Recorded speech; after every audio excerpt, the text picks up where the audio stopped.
L'exposition aux pesticides est sous-estimée par un système devenu fou, qui a choisi la fuite en avant.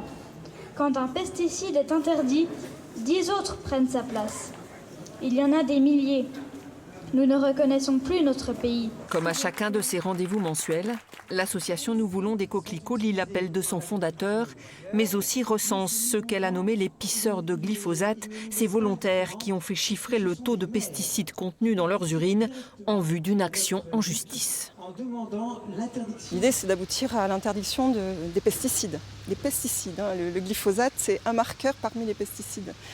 L'idée, c'est de porter plainte dans un procès collectif, où chacun porte plainte individuellement. À Besançon, 110 personnes ont participé au prélèvement.